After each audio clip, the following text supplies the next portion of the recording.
সব সময় মৃত্যুর কথা স্মরণ করা, সব সময় আল্লাহ বিল্লাহ করা, জিকির করা। কেমন? এক বাদশাহ, ওলামায়ে কেরাম একটা গল্প শোনান যে এক বাদশাহ একবার এক বুজুর্গ ব্যক্তির কাছে মুরিদ দিচ্ছে।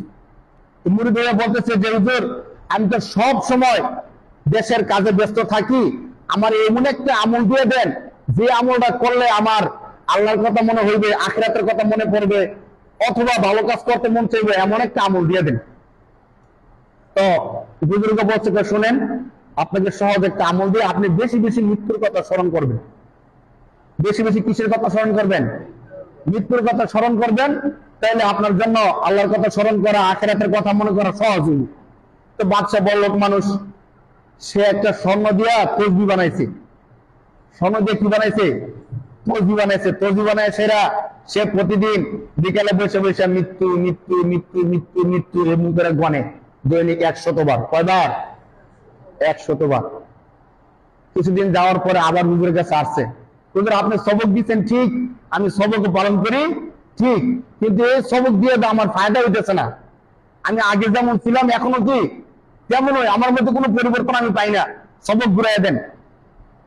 সবকটা কেমনে মানেন? হুজুর আপনি বলার পরে আমি একটা স্বর্ণের তসবি বানায়া প্রতিদিন 100 বার মৃত্যু মৃত্যু মৃত্যু মৃত্যু এভাবে ঢুকি। তো হুজুর তো বুঝছে যে সে সবকটা বুঝে নাই। হুজুর বলছে, আচ্ছা ঠিক আছে, আপনার যে সিংহাসন, ওই সিংহাসনের কাছে আমার লইয়া যান। নিয়ে গেছে। অথচ আপনি যে চেয়ারটার মধ্যে বসেন, এটার মধ্যে কি আমার বসার সুযোগ আছে? তো বসবেন, বুজুর্গ মানুষ, হুজুর মানুষ বসতে পারে, সমস্যা কি? হুজুর বসেন। হুজুর সিংহাসনের মধ্যে বসছে। বসার পরে বলতেছে, এই সিংহাসনে বসলে তার কি সুযোগ সুবিধা? তো যে ব্যক্তি এই সিংহাসনের মধ্যে বসবে তার সুযোগ সুবিধা হলো সে যা বলবে কথাটা তাই শুনবে। সত্যি তাই? তাই। তো হুজুর বসে সাথে সাথে বলতেছে, দল্লাদ, দল্লাদকে ডাকো। দল্লাদকে ডাকছে। দল্লাদ, এখন বাদশার গলাটা ফালাই দাও। বাদশা তো ভয়ে শেষ। হুজুরে বসাইলাম ভালো ফলায়, হুজুর তো হুকুম করে দিছে। বাদশা ভয়ে কাঁপা শুরু করে দিছে। তো যখন দল্লাদ কথা শুনতেছে না, হুজুর আবার ধমক দিছে, গলা কাটো তাড়াতাড়ি বাদশা। তো বাদশা দ্বিতীয়বারে ধমক শুনে বেরিয়ে শুয়ে পড়ে গেছে। তো দল্লাদ যখন গলা কাটতে যায়, তো হুজুর বলছে, থামো, বাদশার হুঁশটা ফিরে আসুক। বাদশা যখন হুঁশ ফিরে আসছে, তখন বলতেছে, বাদশা কি খবর, আপনি বেরিয়ে শুয়ে গেলেন যে? হুজুর আপনি জানেন অথবা না জানেন, আমি জানি এই সিংহাসনের কি ক্ষমতা। এই সিংহাসনে বসে কোনো অর্ডার করলে ও অর্ডার সাথে সাথে কার্যকর হয়ে যায়। আপনি যখন অর্ডার করছেন আমার গলা কাটার জন্য, তখন তো আমি চোখে মুখে অন্ধকার দেখা শুরু করে দিছি। তখন আমার মনে হচ্ছে আমার সব শেষ, এই মুহূর্তে আমার মৃত্যু।